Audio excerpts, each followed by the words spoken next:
Bismillahirrahmanirrahim. Assalamualaikum warahmatullahi wabarakatuh. Alhamdulillahi rabbil alamin. Wabihi nasta'in ala umur dunya waddin. Wassalatu wassalamu ala rasulil amin. Wa ala alihi wa ashabihi wa man tabi'ahum bi ihsanin ila yaumiddin. Thumma amma ba'd. Fa ikhwani fid din rahimani rahimakumullah. Alhamdulillah kita bersyukur kepada Allah Subhanahu wa taala kembali pada kesempatan malam hari ini dengan kemudahan dari Allah kita bisa melanjutkan kembali pelajaran kita dari membahas sebuah kitab yang berjudul Ad-Da' wad-Dawa'. Nah, barakallahu fikum. Baik. Atau judul asli daripada kitab ini Al-Jawabul Kafi liman sa'ala 'anid dawa'i syafi.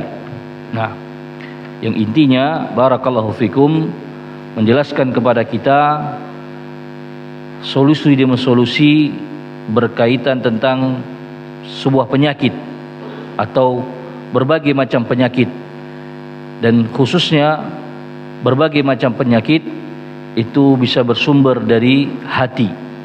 Nah, sehingga kita akan mulai mencoba menterapi hati-hati kita barakallahu fikum dengan membaca kitab ini. Nah, pada pertemuan yang lalu ikhwani fiddin rahimani rahimakumullah ya, kita telah mendengarkan bersama apa yang disebutkan oleh Al-Imam Ibnu Al-Qayyim rahimahullahu taala dalam kitab Ad-Da' wad-Dawa' ini barakallahu fikum, yaitu motivasi ataupun pesan-pesan untuk memberikan semangat kepada penanya. Ya, ingat kitab ini muncul disebabkan ada sebuah pertanyaan, ya, yaitu pertanyaan ketika seorang itu bertanya bagaimana cara ya solusinya agar bisa barakallahu fikum lepas daripada jeratan ya syubhat, jeratan syahwat yang saya sendiri tahu ya apabila saya terus terjatuh kepada ya penyakit ini barakallahu fikum maka akan rusak dunia saya dan akhirat saya. Ya, maka di awal-awal jawaban beliau rahimahullahu taala, beliau barakallahu fikum membuat sang penanya tenang terlebih dahulu. Ya, dengan membawakan dalil-dalil, yaitu apa? Yang intinya tenang. Ya, penyakit itu pasti ada obatnya. Nah, ya kan? Barakallahu fikum. Ini kita coba bahasakan dengan bahasa kita. Ya, penyakit itu pasti ada obatnya. Tidak mungkin tidak. Disebutkan dalil-dalilnya oleh Imam Ibnu Al-Qayyim. Ya, sehingga jangan khawatir. Seberat apapun sakitmu, separah apapun kondisimu, pasti ada obatnya. Itu yang pertama. Kemudian langkah orang tadi sudah benar. Itu apa? Yaitu dengan barakallahu fikum bertanya. Ya, karena Nabi SAW memposisikan kejahilan, Nabi SAW menjadikan kejahilan, kebodohan itu adalah sebagai sebuah penyakit juga. Ya, yang barakallahu fikum obatnya, penyembuhnya adalah as-su'al, adalah bertanya. Jadi langkah si penanya itu benar. Ya, Anda butuh akan solusi dengan penyakit Anda sehingga Anda bertanya kepada para ulama, itu sudah benar. Jadi dihibur dulu oleh Imam Al-Qayyim rahimahullahu taala sang penanya tadi. Nah, sekarang pembahasan kita pada kesempatan malam hari ini masih untuk menghibur sang penanya. Ya barakallahu fikum, berkaitan tentang penyakit-penyakit yang dia alami ini, khususnya yang bersumber dalam hati. Sehingga si penanya ini, dan mungkin kita semua juga berposisi sebagai si penanya, ya barakallahu fikum, kita sulit bangkit dari berbagai macam kemaksiatan demi kemaksiatan. Kita sulit bangkit untuk memperbaiki diri dari berbagai macam barakallahu fikum, na'am, kejahilan-kejahilan, kebodohan-kebodohan kita. Kita tidak peduli terhadap ilmu agama Allah, sehingga berbagai macam penyakit yang lainnya muncul. Ya, berawal dari penyakit hati tadi. Ya barakallahu fikum. Berawal dari penyakit hati sehingga senang dengan perkara-perkara yang diharamkan oleh Allah. Ya. Tidak sedikit dari seorang hamba senang bermaksiat kepada Allah padahal maksiat itu bisa merusak badannya. Berawal dari apa ini? Sakit hatinya, maka dia senang bermaksiat. Ya barakallahu fikum. Nah sekarang pembahasannya masih untuk menghibur, membuat tenang si penanya. Jangan khawatir. Barakallahu fikum. Nah, baik, kita lanjutkan. Nanti akan kita simpulkan apa pembahasan yang berikutnya. Qala rahimahullahu ta'ala, wa qad akhbara Allah subhanahu 'anil Qur'an annahu shifaa'un. Nah ini dia. Ya. Yaitu sungguh Allah subhanahu wa ta'ala telah mengabarkan tentang Al-Quran, bahwasanya Al-Quran itu adalah syifa, bahwasanya Al-Quran itu adalah penyembuh. Sehingga dari sini ikhwani fiddin rahimankumullah, Al-Imam Ibnul Qayyim rahimahullah ta'ala juga menyampaikan lagi-lagi sebuah solusi lagi, ya, sebuah harapan lagi bagi orang-orang yang sulit menghindar, sulit barakallahu fikum terlepas dari jerat-jerat kemaksiatan, jerat-jerat penyakit hati. Yaitu apa? Tenang, ada Al-Quran. Ini maknanya, ada Al-Quran. Allah subhanahu wa ta'ala kabarkan bahwasanya Al-Quran itu adalah penyembuh, Al-Quran itu obat. Ya barakallahu fikum. Nah, ya ini. Faqala ta'ala, maka Allah subhanahu wa ta'ala berfirman, ini sisi pendalilannya berkaitan tentang bahwasanya Al-Quran adalah penyembuh, bahwasanya Al-Quran adalah obat. Ya, yang pertama beliau menukil dari firman Allah subhanahu wa ta'ala dalam surat Fussilat di ayat ke-44. Kata Allah subhanahu wa ta'ala, walau ja'alnahu Qur'anan a'jamiyan. Ya, kita terjemah dulu, ya barakallahu fikum. Ya, kata Allah subhanahu wa ta'ala, dan kalau saja kami jadikan Al-Quran itu dalam bahasa asing, a'jam, bahasa asing, bukan bahasa Arab, ya, laqalu, pasti mereka akan mengatakan, yakni orang-orang musyrikin ini, ya barakallahu fikum, laula fussilat ayatuh. Ya, nah mengapa tidak dijelaskan ayat-ayatnya wahai Muhammad? Ya barakallahu fikum. Nah, ya, jadi perhatikan ikhwani fiddin rahimankumullah wa barakallahu fikum, ayat kalimat sampai di sini dalam surat Fussilat ayat ke-44 itu Allah sedang menceritakan, sedang mengkabarkan kepada kita bagaimana keadaan orang-orang musyrikin. Ya barakallahu fikum. Nah, ya, orang-orang musyrikin dengan diturunkannya Al-Quran dengan bahasa Arab saja mereka tidak mau beriman. Ya, dengan bahasa Arab saja yang mereka fahami, yang mereka barakallahu fikum sangat-sangat kenali, itu bahasa mereka, bahasa nenek moyang mereka, mereka tidak mau beriman. Ya barakallahu fikum. Lalu barakallahu fikum, kalau seandainya Al-Quran itu turun dalam bahasa selain Arab, bagaimana keadaan mereka? Mereka pasti akan mencari, ini poinnya nih, ini alasan kita untuk menghindar dari Al-Quran. Mereka cari-cari alasan, ya, yaitu ketika mungkin Nabi SAW menyampaikan kebenaran dengan bahasa asing, mereka tanya dulu, gimana sih terjemahannya? Mungkin kamu keliru dalam menerjemahkannya. Nah ini, ya barakallahu fikum. Maka Allah katakan, walau ja'alnahu Qur'anan a'jamiyan laqalu laula fussilat ayatuhu. Kalau kami jadikan Al-Quran itu selain bahasa Arab atau bahasa asing, dalam bahasa asing, pasti kalian akan mengatakan, ya mengapa tidak dijelaskan ayat-ayatnya? Nyari-nyari alasan agar tidak beriman. Ya, barakallahu fikum. Ya. Kemudian Allah Subhanahu wa taala melanjutkan, a'jamiyyun wa arabiyyun. Ya.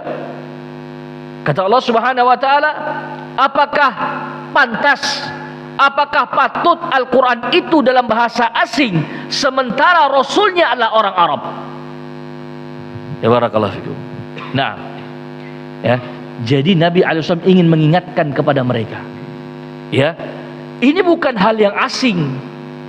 Ketika suatu kaum Allah turunkan kitab kepada mereka dengan bahasanya, telah Allah ingatkan kepada mereka, telah mengalami hal yang sama juga kaum-kaum sebelumnya. Contoh, ya Bani Israel. Allah Subhanahu wa taala tidak turunkan kepada mereka kitab itu dalam bahasa asing, bahasa selain Bani Israel, tidak. Ya barakallahu. Kenapa kalian merasa aneh? Ya, dengan apa? Dengan diturunkannya Al-Quran dari bahasa Arab. Dari bahasa Arab, dalam bahasa Arab. Karena Rasul kalian, utusan yang kami utus kepada kalian itu berbangsa Arab. Nah, barakallahu fikum. Jadi kalau ada pertanyaan, kenapa Ustaz Al-Quran itu diturunkan dengan bahasa Arab? Jawaban yang paling mudah adalah karena Rasulnya orang Arab. Ya, barakallahu fikum. Nah, kemudian kenapa harus Arab, Ustaz? Karena barakallahu fikum, ingat prinsip kenapa Allah utus Rasul. Ya, sehingga ini berbeda dengan Nabi. Perbedaan antara Nabi dan Rasul. Allah mengutus Rasul kepada kaumnya yang mulai membangkang ataupun telah membangkang, dan pembangkangannya sampai tingkatan yang parah, yaitu melakukan kesyirikan kepada Allah. Berarti ketika itu, ya barakallahu fikum, ya orang-orang Arab ini orang-orang puncak keparahan mereka dalam menyekutukan Allah Subhanahu wa taala. Ya. Nah, pada tingkatan puncak keparahan mereka, kesesatan mereka dalam menyekutukan Allah Subhanahu wa taala. Ya, mereka tidak lagi menjadikan barakallahu fikum manusia, makhluk hidup sebagai apa? Sebagai Tuhan. Tapi mereka jadikan berhala-berhala, pohon-pohon, ya, batu-bebatuan sebagai Tuhan selain Allah Subhanahu wa taala, yang menurut mereka juga berhak untuk disembah. Maka Allah Subhanahu wa taala pilih, ya, dari bangsa mereka sendiri, yaitu seorang dari bangsa Arab dengan mukjizat Al-Quran berbahasa Arab, barakallahu fikum, kepada mereka. Ya, coba perhatikan firman Allah Subhanahu wa taala dalam surat Ibrahim ayat keempat. Kata Allah Subhanahu wa taala, "Wa ma arsalna min rasulin illa bilisani qaumihi liyubayyina lahum." Nah, ini dalilnya. Ya, kami tidak mengutus seorang rasul pun kecuali dengan bahasa kaumnya agar ia menjelaskan kepada mereka. Ya, barakallahu fikum. Berarti tidak semua Alkitab diturunkan dengan bahasa Arab, tidak. Ya, Injil, Taurat dengan bahasa nabinya, rasulnya masing-masing. Ya, barakallahu fikum. Ya, bahasa Ibrani. Ya, nah. Dan ikhwani fiddin rahimakumullah, di sini juga kita bisa mengambil faedah bahwasanya kenapa Al-Quran dijadikan sebagai mukjizat, tapi kitab-kitab lain tidak dijadikan status sebagai mukjizat, tidak terkenal sebagai mukjizat. Mukjizat Nabi Musa, Pak, barakallahu fikum, bisa membelah lautan. Ya, mukjizat Nabi Isa, Pak, yang terkenalnya barakallahu fikum, bisa menyembuhkan orang sakit, menghidupkan orang yang mati. Ya, tapi ketika ditanya apa mukjizat Rasul alaihi salatu wassalam, ada Al-Quran. Kenapa demikian? Di antara jawabannya, ikhwani fiddin rahimakumullah, karena Al-Quran adalah satu-satunya kitab yang sampai hari ini dan sampai akhir zaman nanti masih terus pada bahasa aslinya, tidak akan ada perubahan. Ini, ya, lihat hari ini bagaimana Injil, ya, telah banyak perubahan. Sebelumnya Taurat telah banyak dirubah juga, barakallahu fikum. Tapi Al-Quran dari sejak diturunkannya sampai akhir zaman tidak akan pernah mengalami perubahan, barakallahu fikum. Bahasanya satu, yaitu bahasa Arab. Ya, coba lihat hari ini berapa Injil atau dikenal dengan Bible. Ya, orang sudah nggak kembali lagi kepada bahasa aslinya. Orang hanya melihat bagaimana bahasa negara mereka itu sendiri, dan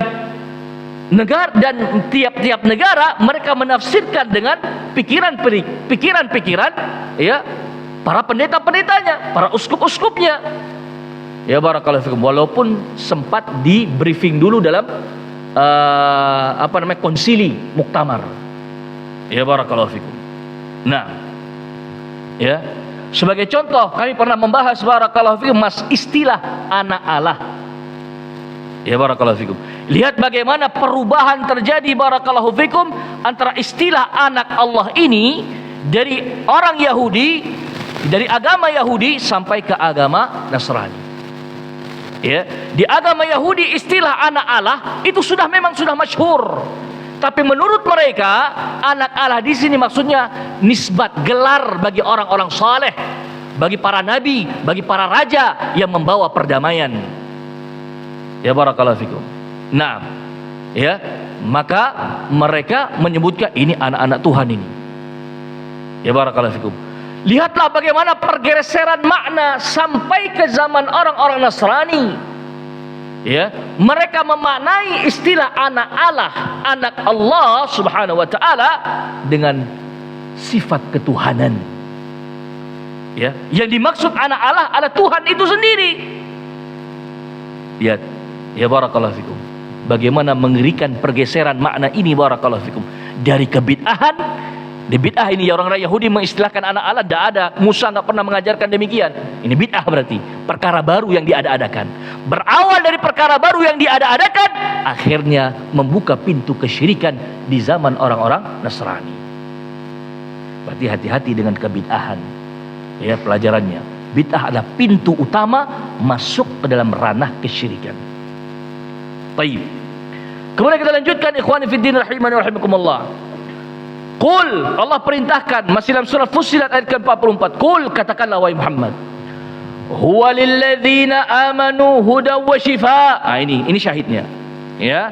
Katakanlah wahai Muhammad, Al-Qur'an itu adalah petunjuk dan penawar atau obat atau penyembuh, ya, bagi orang-orang yang beriman. Ya barakallahu fikum. Ini syahidnya, ini dalil. Sisi pendalilan bahwa Al-Qur'an adalah termasuk obat. Nah, kemudian beliau juga menukilkan firman Allah Subhanahu wa taala dalam surat Al-Isra ayat ke-82. Ya, ini juga sisi pendalilan bahwa Al-Qur'an adalah penyembuh, obat. Wa qala, Allah Subhanahu wa taala berfirman, wa nunazzilu minal qur'ani ma huwa shifaa'un wa rahmatul lil mu'minin. Ya, dan kami turunkan dari Al-Qur'an, kata Allah, sesuatu yang menjadi penyembuh dan rahmat bagi mereka yang beriman. Barakallahu fikum. Nah, ini penting nih. Ya. Penting kalimat Al-Qur'an sebagai penyembuh dan rahmat bagi orang yang beriman, karena ini saling berkaitan. Maksudnya bagaimana Ustaz? Seorang kalau tidak beriman, ya, sebanyak apapun dia dibacakan Al-Quran, tidak akan ngefek, tidak akan memberikan pengaruh. Ya barakallahu fikum. Nah, ya, dia tidak beriman. Ya barakallahu fikum. Atau dia bermaksiat kepada Allah Subhanahu. Dia orang Islam, tapi keimanannya tidak pada keimanan yang bagus, rendah keimanannya kepada Allah dengan maksiat. Ini juga memberikan pengaruh. Ya, kepada apa? Kepada proses penyembuhan dari Al-Quran. Atau sebaliknya, kalau tadi kita bicara pasien, sekarang yang mengobatinya. Kalau orang yang mengobati tidak beriman, maka sama saja Al-Quran sebanyak apapun dia bacakan untuk menyembuhkan pasien tadi, maka tidak akan memberikan pengaruh. Berarti dua-duanya, ya, baik si yang membacakan atau yang dibacakan itu harus punya keimanan yang kuat kepada Allah dan kepada Allah Subhanahu wa taala. Nah, nanti akan dijelaskan juga oleh Imam Ibnu Qayyim rahimahullahu taala. Baik. Kita lanjutkan ikhwani fid din rahimanahumullah. Qala rahimahullah, Imam Ibnu Qayyim rahimahullahu taala mengatakan, wa min hahuna, dan kata min dari ayat tadi ada min, ya, ada kata min, ya, minal Qur'an ma huwa syifa, ya. Kata min dalam ayat tersebut libayanil jinsi la litab'id, ya. Maknanya adalah posisi atau peran kata min barakallahu fikum dalam ayat tersebut itu, ya, barakallahu fikum, sebagai penjelasan jenis. La litab'id, bukan barakallahu fikum bermakna bagian dari sesuatu. Bisa difahami? Jadi kata min di sini maksudnya minal Quran, maksudnya semua Al-Quran itu. Bukan lil tab'id atau sebagian dari Al-Quran, bukan itu maknanya. Artinya satu ayat saja dalam Al-Quran itu bisa penyembuh, tapi ayat lain enggak bisa. Bukan gitu. Tapi apa? Tapi barakallahu fikum libayanil jins. Jadi penjelasan kepada barakallahu fikum satu kesatuan jenis, yaitu Al-Quran itu sendiri.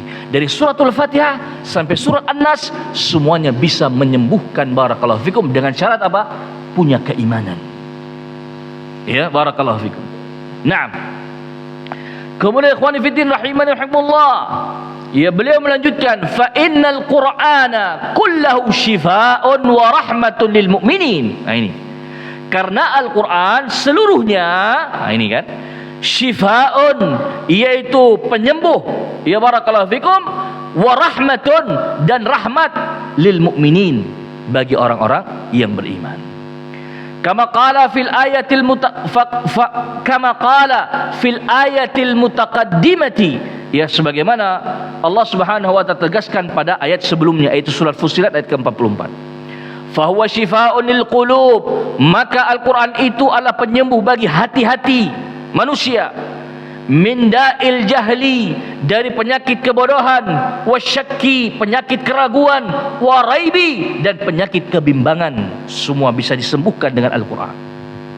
Ya barakallahu fikum.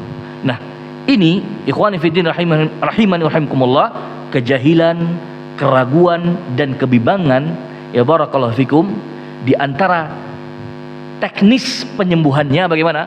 Dengan talabul ilmi, dengan belajar Al-Quran itu sendiri, dengan diperdengarkan Al-Quran dan dijelaskan maknanya, barakallahu fikum, maka akan hilang kejahilan dia, akan hilang keraguan dia terhadap agama Allah Subhanahu wa taala, dan akan hilang kebimbangan, akan sembuh dari kejahilan, barakallahu fikum, kemudian keraguan dan kebimbangan dalam beragama, barakallahu fikum. Ya, teknis pengobatannya apa? Dengan belajar agama Allah Subhanahu wa taala. Kalau hari ini kita sering ragu, ini benar nggak sih saya beragama Islam? Kok kalau memang Allah Subhanahu wa taala ya rahmat kepada hamba, kenapa Allah banyak membuat agama-agama? Nah, ini kan syubhat-syubhat ini. Barakallahu fikum. Nah, ya, Allah membuat agama itu cuma satu, yaitu agama Islam. Sejak zaman Nabi Adam sampai zaman Nabi Muhammad SAW, agamanya cuma satu, Islam. Apa makna Islam? Yaitu tunduk dan patuh serta berserah diri kepada Allah dengan tauhid, dan berlepas diri dari kesyirikan dan pelakunya. Itu makna Islam. Loh, kok bisa ada agama-agama Ustaz sekarang? Ada agama ini, agama itu. Itu bukan dari Allah Subhanahu wa taala, tapi rekayasa iblis laknatullah alaih. Ya barakallahu fikum. Iblis menghembuskan kesyirikan, metode kesyirikan, agar manusia itu meninggalkan Islam, meninggalkan tunduk dan patuh serta berserah diri kepada Allah, agar meninggalkan yang namanya tauhid. Barakallahu fikum. Nah, kapan awal mula iblis membuat metode agama baru? Dari teknis ritualnya, penyebutan agamanya belum ada, tapi teknis ritualnya dimulai sejak zaman Nabi Nuh alaihi salatu wassalam. Lihat, sejak zaman Nabi Adam sampai zaman Nabi Nuh, ini 10 generasi, tidak ada itu kesyirikan. Ya, barakallahu fikum. Ini berarti belum ada ritual dalam keyakinan baru, belum ada. Barakallahu fikum. Barulah di zaman Nabi Nuh alaihi salatu wassalam muncul, barakallahu fikum, ritualnya. Adapun penyebutan istilah agamanya barulah di akhir-akhir zaman, barakallahu fikum. Nah, sekali lagi, kita semua ini sejak zaman Nabi Adam sampai akhir zaman nanti, semuanya dilahirkan dari rahim seorang ibu dalam keadaan Islam. Apa maknanya? Tunduk. Kita ini semuanya pada hakikatnya akan tunduk, akan patuh, berserah diri kepada Allah dengan tauhid, dengan mengesakannya. Ya, barakallahu. Dan kita sadar bahwasanya kita akan berlepas diri daripada kesyirikan dan pelaku kesyirikan. Barakallahu. Itu modal semua yang diberikan oleh Allah tabaraka wa taala. Kita lanjutkan ikhwani fiddin rahimani rahimakumullah. Beliau melanjutkan, falam yunazzilillahu subhanahu wa ta'ala minas sama'i shifaan qat'a amma wala anfa'a wala a'zama wala anja'a fi izalati da'i minal Qur'an. Kata beliau rahimahullah, maka tidaklah Allah menurunkan dari langit, ya barakallahu fikum, suatu penyembuh atau suatu obat pun yang lebih barakallahu fikum menyeluruh penyembuhannya, lebih bermanfaat, lebih mujarrab, dan lebih berguna fi izalati da'i minal Qur'an, dalam menghilangkan penyakit dibandingkan Al-Quran. Ya, Nah, ini tidak ada penyembuh manapun yang paling hebat, yang paling tokcer, barakallahu fikum, melainkan Al-Quran yang Allah turunkan dari langit, melainkan Al-Quran. Barakallahu fikum. Ini mungkin berat kita mempercayainya, ya kan? Barakallahu, berat, kayaknya sulit Ustaz. Apa iya kalah sama kedokteran? Apa lebih hebat daripada ilmu medis Al-Quran itu? Pikiran ini muncul karena keimanan. Ya, ingat syaratnya. Seorang itu apabila bisa disembuhkan dengan Al-Quran, dia berada pada, ya barakallahu fikum, keimanan yang mantap. Ya, muncul pikiran tadi, berarti pertanyaan, berarti kembali kepada keimananmu. Kayaknya ini kan berkurang yakin dengan Al-Quran. Ada keraguan dengan Al-Quran. Barakallahu fikum. Nah, sekarang dibuktikan. Al-Imam Ibnu Qayyim ingin membuktikan bahwasanya Al-Quran itu penyembuh. Hanya dengan Al-Quran itu bisa menyembuhkan. Ya barakallahu fikum. Beliau mengatakan waqad thabata fis sahihain. Ya, telah diriwayatkan dalam sahihain Bukhari dan Muslim min hadis Abi Sa'id Al-Khudri radhiyallahu taala anhu. Dari hadis Abi Sa'id Al-Khudri radhiyallahu taala anhu qala, beliau mengatakan intalaqa nafarun min ashabin nabiy sallallahu alaihi wasallam fi safratin safaruha. Naam. Ya. Jadi ada sekelompok dari sahabat Nabi alaihi salatu wasallam, mereka safar, itu berpergian jauh. Ya barakallahu fikum. Naam. Hatta nazalu ala hayyin min ahya'il Arab. Hingga mereka singgah di salah satu perkampungan Arab, ya. Fastadhafuhum. Maka mereka meminta dijamu. Namanya tamu, ya. Barakallahu fikum, adatnya itu dijamu. Nah, ini mereka kok aneh. Kok nggak ada yang jamu kita nih? Kita kan musafir nih. Kok orang cuek-cuek aja? Ya barakallahu fikum. Nah, para sahabat tadi aneh, ya. Fa'abau an yudayyifuhum. Ya, maka orang kampung itu, ya, di desa tersebut tidak mau, enggan menjamu mereka. Ya. Faludhiqa sayyidu dzalikal hayy. Maka tidak berlangsung lama, pemimpin desa tersebut, barakallahu fikum, tersengat binatang buas. Ya barakallahu fikum. Naam. Fasa'u lahu bikulli syai'in, ya, mereka telah mengupayakan segala sesuatu untuk mengobatinya, falam yanfa'hu syai'un, maka tidak ada satupun yang bisa mengobatinya. Faqala ba'dhum li ba'd, berkata sebagian warga tadi kepada warga yang lainnya, ya, lau ataitum haula'ir rahab alladzina nazalu la'allahu ayyakuna 'inda ba'dihim syai'. Ya, kata mereka, coba kalian datangi, ya, rombongan tadi atau kaum tadi yang singgah itu, ya, barangkali ada di antara mereka yang memiliki sesuatu, yakni untuk mengobati pimpinan kita ini, kepala desa kita ini. Ya, fa'atauhum, maka mereka pun mendatangi. Ya, barakallahu fikum. Nah, ini di antara bukti bahwasanya kalau pemimpin yang sudah, ya barakallahu fikum, membutuhkan, gengsi sudah nggak ada lagi. Ya, ini kan udah menghilangkan gengsi, ya kan? Barakallahu, datang kepada, tadi nggak mau dijamu, sekarang butuh, kan gitu istilahnya, kan? Barakallahu fikum. Nah, mereka datang. Faqalu, mereka mengatakan, ya ayyuhar rahad, wahai kaum, wahai rombongan, ya, inna sayyidana ludhiqa, sesungguhnya pemimpin kami, ya, tersengat. Wa sa'aina lahu bikulli syai'in la yanfa'uhu syai', kami telah mengupayakan segala cara, ya barakallahu fikum, dan tidak ada satupun yang bermanfaat untuk menyembuhkan pemimpin kami tersebut. Fahal inda ahadin minkum min syai', ya, apakah ada di antara kalian yang memiliki sesuatu untuk bisa menyembuhkan pemimpin kami? Qala ba'duhum, berkata sebagian sahabat, na'am, oh kami ada. Ya barakallahu fikum. Nah, wallahi inni la urqi, kata seorang sahabat, demi Allah aku bisa meruqyah. Nah, barakallahu fikum.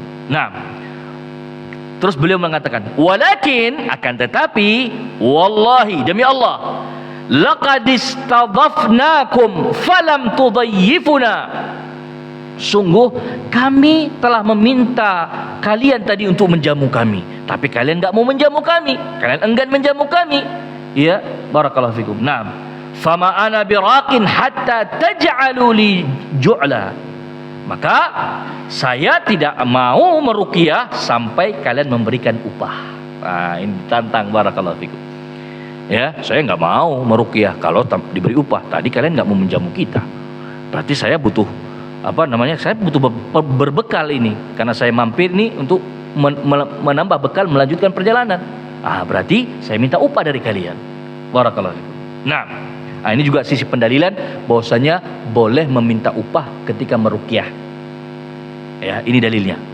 Ya, barakallahu fikum. Sebagaimana disebutkan oleh para ulama seperti Al-Lajnah Daimah, demikian Syekh bin Baz. Barakallahu fikum. Nah, kemudian fasalahuhum ala qati'in minal ghanam. Maka mereka pun bersepakat, warga desa tadi bersepakat, barakallahu fikum, memberi mereka upah berupa beberapa ekor kambing. Ya, barakallahu fikum. Fantalaqa, maka sahabat tadi yang bisa meruqyah tadi, barakallahu fikum, beliau langsung barakallahu melakukan bertindak, ya, yakni yadfulu alaih, beliau meludah, ya, ke kepala desa tadi, barakallahu fikum, ya, wa yaqra, dan beliau pun membaca alhamdulillahirabbil alamin, maksudnya ila akhir, maksudnya surat Al-Fatihah secara utuh. Ya, barakallahu fikum. Beliau pun membaca suratul Fatihah. Ya. Maka hasilnya ikhwani fillah rahimani rahimakumullah, tidak butuh menunggu waktu yang lama. Faka'annama nusyita min iqalin. Ya, barakallahu fikum. Maka ya, kepala desa tadi, barakallahu fikum, na'am, seakan-akan ia terlepas dari sebuah ikatan. Ya. Fantalaqa yamshi, lalu ia pun, barakallahu fikum, bangkit dan berjalan. Kalau tadi terkapar, demam mungkin karena sengatan tadi, maka ketika diruqyah tadi langsung bisa bangkit, bisa jalan, seolah-olah enggak pernah tersengat sebelumnya. Ya, barakallahu fikum. Naam. Ya. Wa ma bihi qalabatun, dan barakallahu fikum, ya, barakallahu fikum, tidaklah tersisa, ya, dari rasa sakit yang ada tadi. Jadi sembuh total, bahkan kesembuhannya sampai dia lupa kalau tadi rasa sakitnya gimana ya. Nah, ini saking ampuhnya Al-Qur'an. Ya, barakallahu fikum. Fa'awfauhum ya ju'lahum alladhi salahuhum alaih. Mereka pun menunaikan upah yang telah, barakallahu fikum, disepakati. Ya, faqala ba'duhum, berkata sebagian daripada mereka, ya, iqtasimu, ya, bagi-bagilah kambing tadi. Ya, faqala alladhi raqa, jadi sebagian sahabat udah dapat kambing, tapi ada yang pesan, ya, yuk bagi-bagi aja nih kambingnya nih. Tapi barakallahu, faqala alladhi raqa, maka berkata seorang sahabat yang meruqyah tadi, la naf'al, jangan kita lakukan dulu pembagian ini, hatta na'tiyan nabiyya sallallahu alaihi wasallam, sampai kita mendatangi Nabi alaihi salatu wasallam, fanadhkura lahu alladhi kan, ya, dan kita ceritakan pada beliau apa yang terjadi. Takut salah, ya, karena minta upah tadi kan, barakallahu fikum. Jadi jangan dulu lah, yuk kita datangi Nabi dulu sallallahu alaihi wasallam, ya. Fanandura, kita lihat, ya, ma ya'muruna, apa yang dia akan diperintahkan oleh Nabi kepada kita, ya. Faqadimu ala Rasulillah sallallahu alaihi wasallam, maka mereka pun menghadap Nabi alaihi salatu wasallam, bertemu dengan Nabi alaihi salatu wasallam. Fadzakaru lahu dzalik, mereka pun menceritakan kisahnya tadi. Faqala, maka Nabi alaihi salatu wasallam bersabda, wa ma yudrika annaha ruqyatan, ya, apa yang membuat engkau yang meruqyah tadi tahu bahwasanya Al-Fatihah itu adalah ruqyah? Kok kamu bisa tahu gitu, maksudnya Al-Fatihah itu bisa meruqyah. Ya, barakallahu fikum. Tsumma qala, kemudian Nabi alaihi wasallam bersabda, melanjutkan sabdanya, qad asabtum iqtasimu wadribu li ma'akum sahma. Nabi alaihi wasallam mengatakan, sungguh kalian telah benar, yakni meruqyah dengan Al-Qur'an. Ya, iqtasimu, bagi-bagikanlah upah tadi. Ya, barakallahu fikum, wadribu li ma'akum sahma, maka, ya, sisakan untukku, ya, agar aku bisa makan bersama kalian. Nabi juga ikut memakan upah hasil dari ruqyah tadi. Ya, Sekali lagi ini dalil bahwasanya boleh-boleh saja meminta upah ketika meruqyah. Jadi Nabi membenarkan, tidak melarang. Bahkan Nabi juga ikut menikmati hasil daripada upah ruqyah tadi. Barakallahu fikum. Naam. Baik. Kemudian ikhwani fiddin rahimani rahimakumullah. Al-Imam Al-Qayyim rahimahullah taala melanjutkan, wa qad athara hadha ad-dawa, ya, maka barakallahu fikum, ya, sungguh obat ini yaitu Al-Quran telah memberikan pengaruh, ya, fi hadzal da'i, terhadap penyakit ini, wa azalahu, ya, dan menghilangkan hatta ka'allam yakun, ya, hingga seakan-akan sakit itu tidak pernah ada, ya, wa huwa ashalu dawa'in wa aisaruhu, dan ia adalah obat yang paling mudah dan yang paling gampang. Itu Al-Quran. Itu obat yang paling mudah, yang paling gampang. Syaratnya cuma beriman saja, maka akan memberikan pengaruh yang luar biasa kepada penyembuhan terhadap suatu penyakit. Walau ahsanal abdu at-tadawiya bil Fatihah, ya, seandainya barakallahu fikum seorang hamba benar-benar berobat dengan surat Al-Fatihah saja, la ra'a laha ta'thiran ajiban fi syifa, niscaya ia benar-benar akan melihat pengaruh yang menakjubkan dari kesembuhan tersebut. Barakallahu fikum. Masya Allah. Nah, ini bukti bahwasanya Al-Quran bisa langsung ngefek, memberikan pengaruh, menyembuhkan. Lihat bagaimana keimanan para sahabat, ya kan, terhadap agama Allah. Dan juga artinya pemimpin desa tadi orang yang beriman juga. Nah, ini bukti bahwasanya sama-sama beriman ketika barakallahu fikum diobati dengan sebuah hal yang harus diimani, maka mereka akan terkoneksi sebagai obat. Ya, barakallahu fikum. Nah, kemudian ikhwani fiddin rahimani rahimakumullah, beliau melanjutkan, wa makathu bi Makkah muddatan, ya, ta'tarini adwa'un. Beliau sekarang Ibnul Qayyim menceritakan pengalaman beliau. Ya, barakallahu fikum. Tadi beliau menukil hadis, sekarang beliau menceritakan pengalaman beliau sendiri. Kata beliau, wa makathu bi Makkah muddatan. Aku pernah tinggal di Mekah beberapa waktu. Ta'tarini adwa'un. Aku sering tertimpa berbagai penyakit ketika itu. Ya, jadi sering sakit. Wala ajidu tabiban wala dawaan, dan saat itu aku tidak menemukan seorang tabib pun dan juga obat. Fakuntu u'aliju nafsi bil Fatihah, maka aku pun mengobati diriku sendiri dengan surat Al-Fatihah, mengobati diri sendiri. Ya, barakallahu fikum. Jadi kalau kita mampu, ya, barakallahu fikum, kita bisa meruqyah diri kita sendiri. Nah, ya, fa'ara laha ta'thiran ajiban, ya, barakallahu fikum, maka aku melihat pengaruh yang begitu menakjubkan, ya, fakuntu asifu dzalika liman yashtaki alama, maka aku menganjurkan hal tersebut kepada orang-orang yang mengeluhkan suatu rasa sakit, fakana katsirun minhum yabra'u sari'an, maka banyak dari mereka yang sembuh dengan cepat. Jadi Al-Imam Al-Qayyim pernah merasakan sendiri, membuktikan sendiri, ya, beliau sakit, belum dapat obatnya, kemudian beliau coba meruqyah diri beliau dengan surah Al-Fatihah, ruqyah sendiri. Ya, barakallahu fikum. Ya, kemudian ikhwani fiddin rahimakumullah, beliau tidak hanya menikmati itu sendiri, beliau sampaikan kepada orang-orang untuk meyakini bahwa Al-Quran adalah syifa, adalah penyembuh, dan juga dipraktekkan oleh banyak orang, masya Allah, dan berhasil juga. Ya, barakallahu fikum. Nah, kemudian beliau menyebutkan, walakin, akan tetapi, hahuna, ya, walakin hahuna amrun yambaghi at-tafattunu lahu.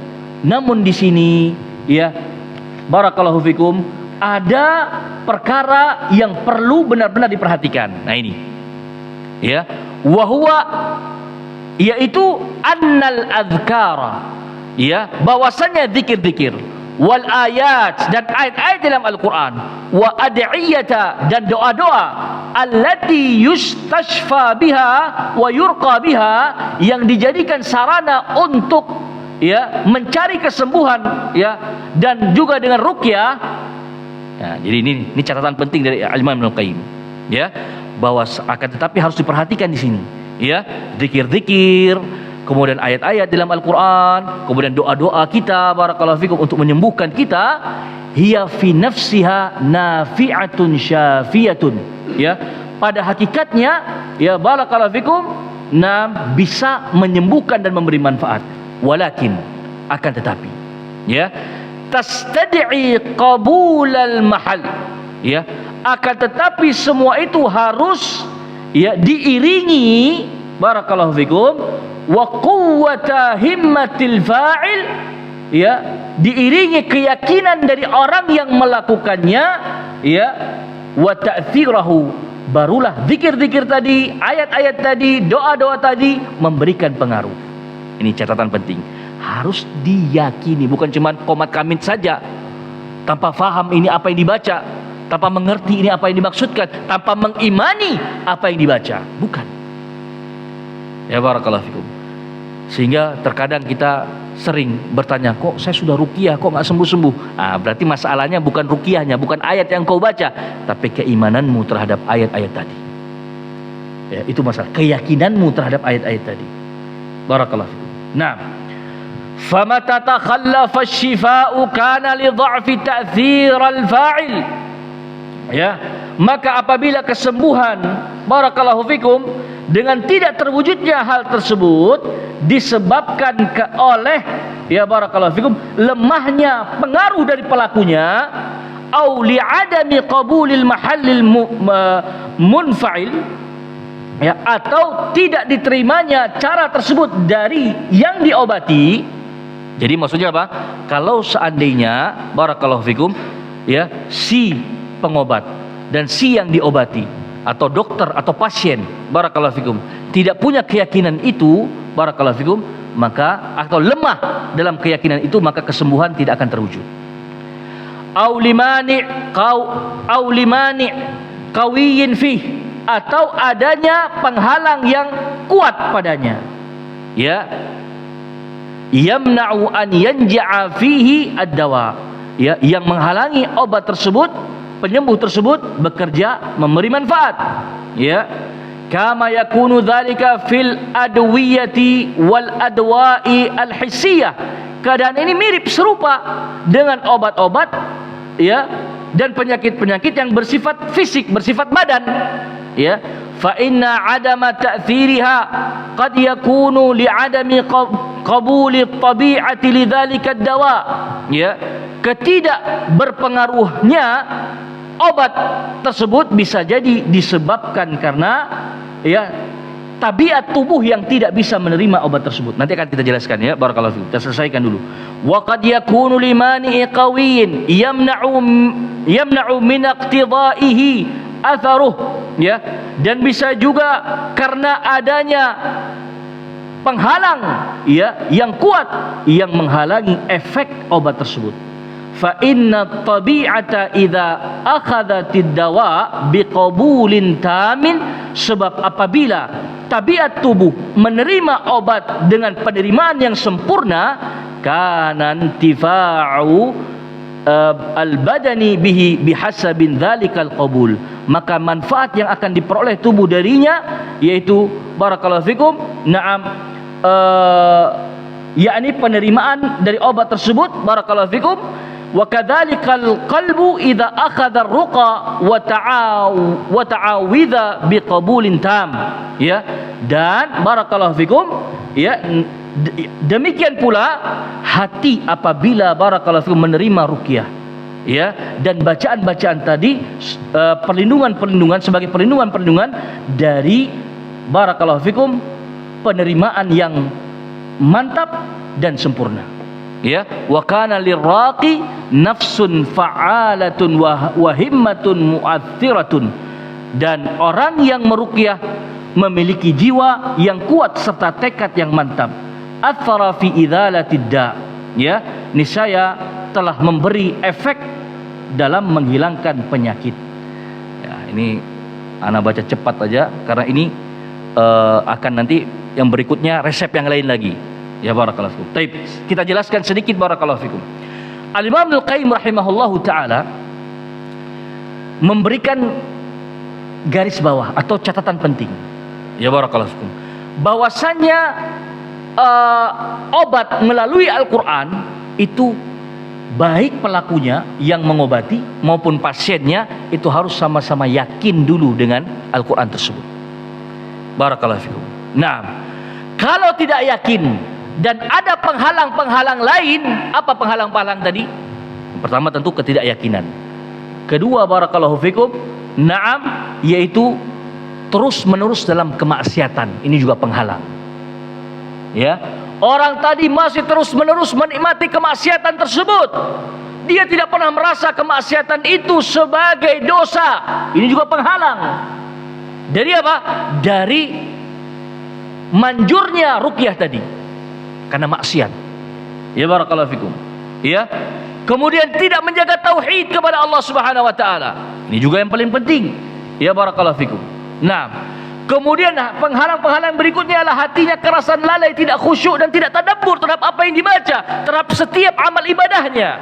Dia lakukan karena ingin dilihat orang lain, dia lakukan karena ingin dapat pujian, riya, sum'ah, ujub. Nah, ini juga penghalang. Ya, barakallahu fikum.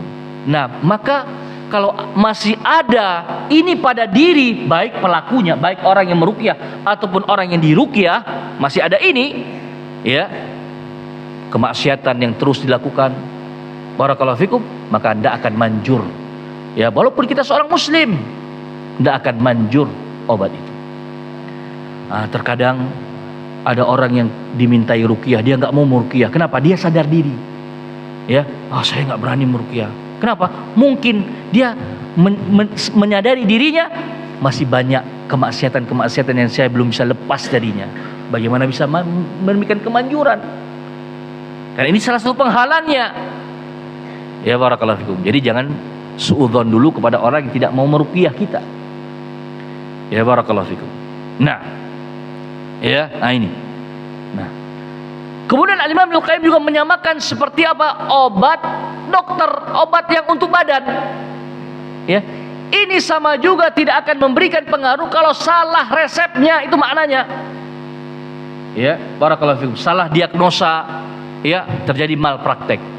Ya kan? Nih, Imam Ibnu Qayyim membawa sebuah analogi persamaan. Sama juga dengan penyakit badan. Kalau dokter salah kasih resep, kan nggak manjur juga obatnya. Atau dokter kasih resep, rupanya pasien punya alergi tertentu terhadap obat, maka nggak bisa menyembuhkan. Yang ada alergi malah tambah penyakitnya. Ya, makanya penting diagnosa terlebih dahulu, barakallahu fikum. Ya, sehingga kalau mungkin yang pernah masuk rumah sakit, jadi EGD pasti tanya, Pak, ada alergi obat nggak? Nah, ini langkah-langkah yang bagus dari tim medis. Ya, barakallahu fikum. Nah, kita bingung, kadang belum pernah ke rumah sakit, nggak tahu. Akhirnya coba dites, kadang disuntikkan di kulit obat tertentu, ada reaksi nggak? Ya, barakallahu fikum. Kalau ada reaksi tertentu, berarti ada alergi. Berarti nggak cocok nih kasih obat ini. Ya, barakallahu fikum. Nah, ini. Jadi seperti itulah keadaan Al-Quran. Sama seperti obat medis. Ya, obat medis jangan dikira pasti manjur terus, tidak. Kalau salah diagnosa, kalau orang tertentu justru menolak nutrisi ataupun kandungan dari obat tadi dengan ada alergi tertentu, juga nggak akan manjur. Ya, barakallahu fikum. Nah, ya sama juga seperti Al-Quran. Al-Quran kalau orang yang mengobati tidak yakin, ya, atau ada kemaksiatan yang belum bisa terlepas darinya, dia belum bertobat dengannya. Demikian pula atau si orang yang diobati tadi belum yakin dengan Al-Quran tadi, ataupun barakallahu fikum, na'am, ada maksiat yang dia tidak merasa bahwa itu maksiat, maka ini juga akan menolak atau tidak akan manjur, ya, ruqyah yang atau ayat-ayat yang dibacakan kepada orang tersebut. Wallahu ta'ala alam bisawab. Ini resep atau motivasi yang berikutnya dari Al-Imam Ibnu Qayyim rahimahullahu ta'ala. Tenang, kata beliau, ini bahasa kita, tenang wahai penanya, Al-Quran juga sebagai penyembuh. Nah, ini, ya. Lalu apalagi yang akan barakallahu fikum dijadikan resep oleh Al-Imam Ibnu Qayyim rahimahullah terhadap kita semuanya ini yang butuh akan keluar daripada jeratan-jeratan dosa, jeratan-jeratan kemaksiatan, jeratan-jeratan penyakit hati, maka insyaallah taala akan kita lanjutkan pada pertemuan yang berikutnya باذنillah taala. Wassallallahu wasallam wa barak ala nabiyina Muhammad walhamdulillahirabbil alamin. Subhanakallahumma wa bihamdik asyhadu an la ilaha illa anta astaghfiruka wa atubu ilaik. Wassalamu alaikum warahmatullahi wabarakatuh.